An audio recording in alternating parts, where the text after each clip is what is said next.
Eve of rally tension at scrutineering in Chester, and the pressure was really on Jimmy McRae. Well, I've got to finish in the top three to regain my A seeding for next year. And he knew he was going to be chased by Russell Brooks in the other Opel. I think really one's got to go as fast as one can, be perhaps the first of the conventional cars, because I think you've got to recognise we're not going to be as quick as the four-wheel drive machines. And the most powerful car in the rally would be in the hands of Michel Mouton. You know, I feel very confident. And the Quattro of John Buffum was a force to be reckoned with after his win in Cyprus. Quite a bit different rally here. Cyprus had some very good competition, but the roads were very different than the roads we're going to find here.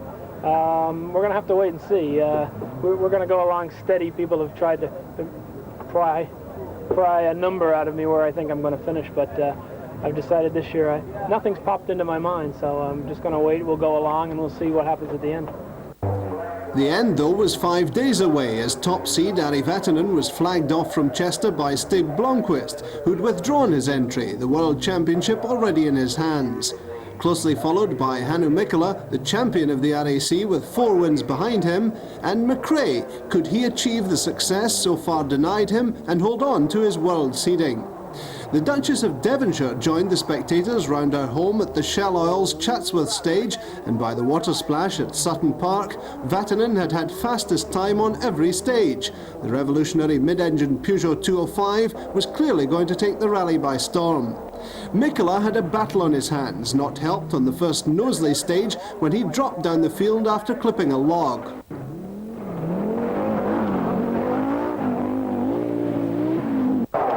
McRae had already slipped down after an overshoot, and a wrong tyre choice had given a 7-second advantage to Brooks. Bjorn Valdegaard had damaged the suspension on his Toyota on the opening stage, but he'd moved up to 3rd place.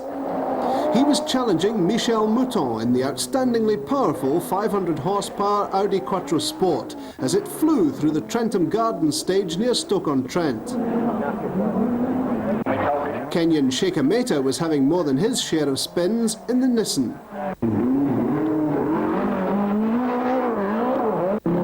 Malcolm Wilson wanted to follow 3 superb national rally wins in almost as many weeks. And showing all his years of experience, Russell Brooks charged on, his only problem of the first day, a cracked exhaust manifold which was later welded. John Buffum was in good spirits after his first European success in Cyprus, and he charged round the first day's stages. Ingvar Carlsson had the odd diversion, while others slid and slithered their way to the end of the first day.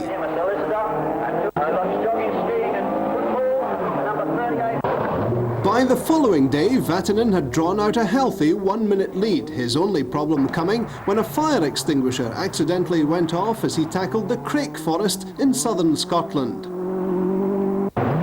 In the cold light of dawn, Mikkola knew he was going to have to fight to have any chance of winning the RAC for a 5th time. After 2 years of domination, the Audi Quattro now had a serious challenger, but he'd fought back from 33rd place to lie 2nd. Without the benefit of 4-wheel drive, McRae was leading the conventional cars in the forests in which he'd served his rally apprenticeship.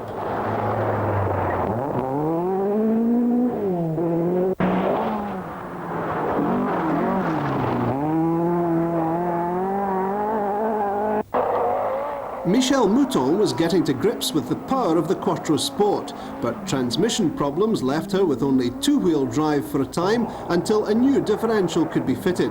Sheikha Mehta had managed to overcome his earlier exuberance and had settled down to a more controlled drive.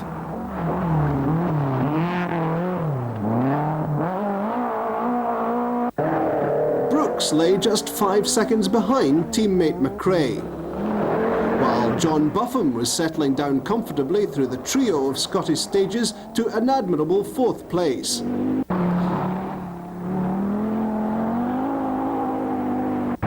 Ingvar Carlsson from Sweden was trying hard in the Mazda RX-7, but things were going far from well for Chris Lord in the former Mikkola Quattro.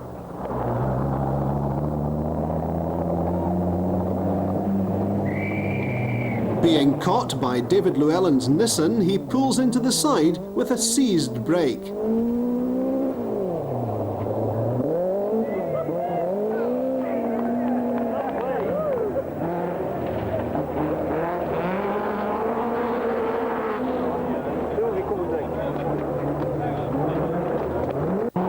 Michael Eriksson had had several brushes with the undergrowth in his Audi 80 Quattro and fellow Swede Lars-Erik Torff in the Opel Ascona. Through the Kershope forest, Ireland's Bertie Fisher, who'd eventually finish 9th. Eyes in the sky for the Rothmans Porsche of the only British RAC Rally winner, Roger Clark. Terry Cabey had already changed the gearbox in his Nissan, while Phil Collins had left his boot lid behind on a pile of logs in Cumbria. Ola Stromberg in the Saab 99 Turbo. But ahead lay the notorious Kielder forest, and there was trepidation in the faces at the last service before the series of Kielder stages. 14!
Forest in North Yorkshire at 5 o'clock on the Tuesday morning, and 5,000 people make the early start to see the survivors from Kielder.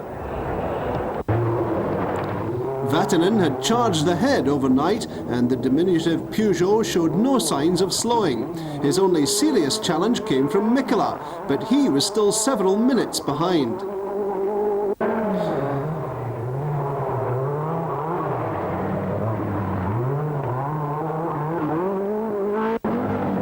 Turbocharger spitting flame, Mikkola's Quattro was really battling.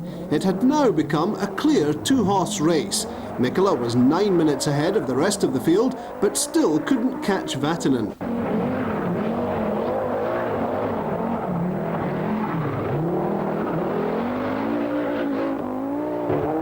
McRae piled the pressure on the Toyota of Per Eklund, but couldn't move up from 6th place.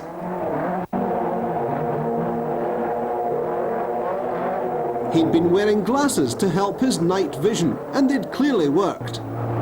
Eklund in the Team Toyota Turbo clung on to 5th place ahead of McRae. Buffum wasn't without his problems. Gearbox trouble had left him without reverse, and he was having difficulty selecting 2nd and 3rd.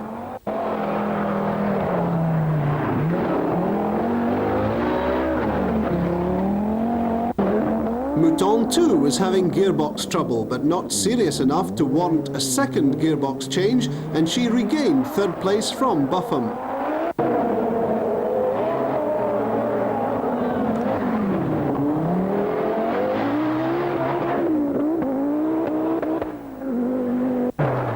Juha Kankkunen was involved in a tussle with Eklund and had set 3 faster stage times than him.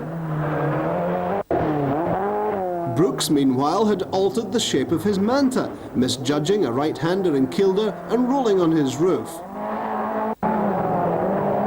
It took 3.5 minutes and the help of spectators to get the car going again, and he dropped to 10th. In the Porsche 911, Roger Clark had pushed up the field in spite of an ignition fault. David Llewellyn had lost 16 minutes in a ditch in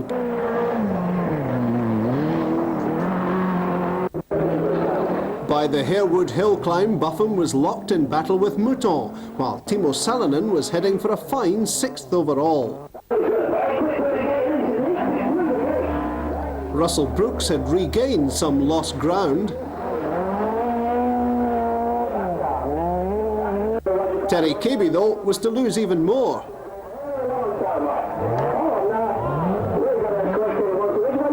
But a piece of quick thinking got him back on course.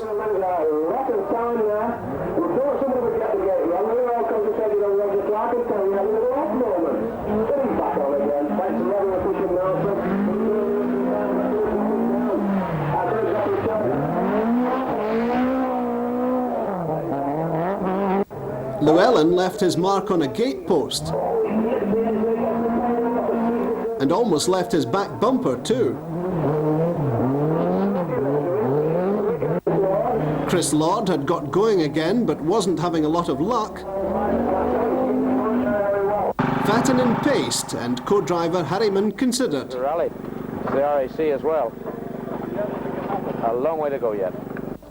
That long way took in Aintree Racecourse, and Vatanen got the chance to really wind up the Peugeot, while the never-ending struggle to keep the other cars on the road went on in the service area.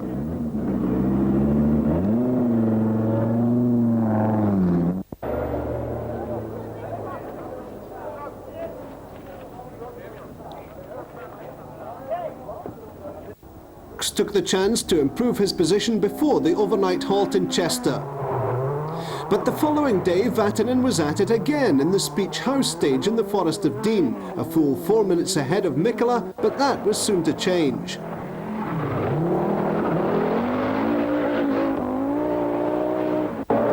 Mouton was now in front of Buffum, but his challenge was soon to end, flying his Quattro off one of the Welsh stages at 100 miles an hour. The car was undamaged, but he was out of the rally when he was actually ahead of Vatanen.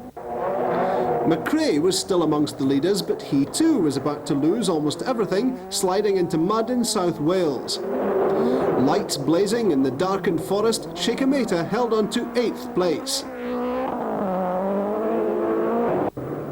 While, as ever, the Skoda of John Hochland continued to surprise everyone. As the later runners took their chances on these final stages, the head of the field were already making their way through Wales.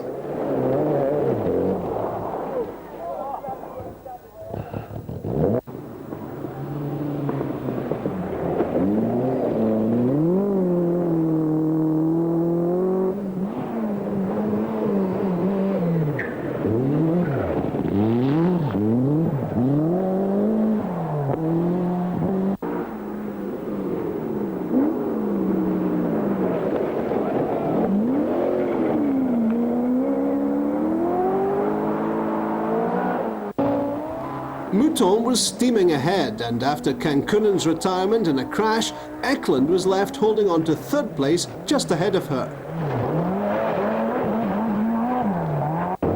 The leadership had changed. Vatanen had rolled, wiping out his 4-minute lead, but he was back in the fight. Brooks knew he was on the home stretch and was anxious to hold on to his 5th place. Running 6th in what had been a relatively trouble-free rally, Timo Salonen. Followed by Shakameta.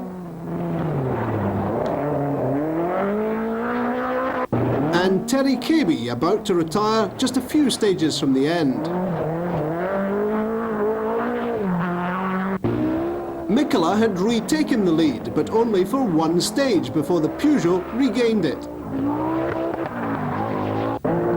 Roger Clark finished just outside the top 10.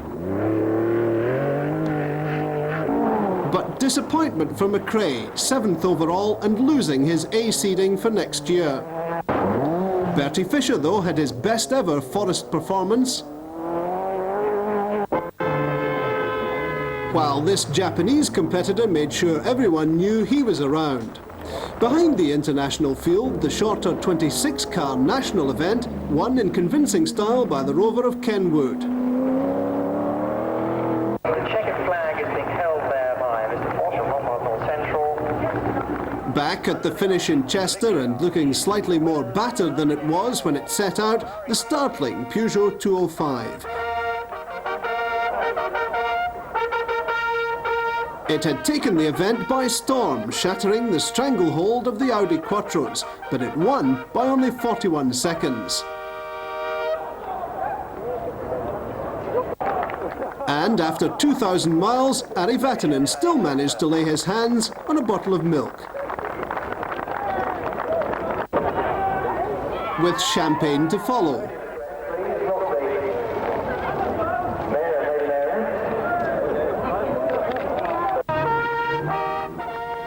The RAC's most successful driver in the past, Mikola, had to settle in 1984 for second place.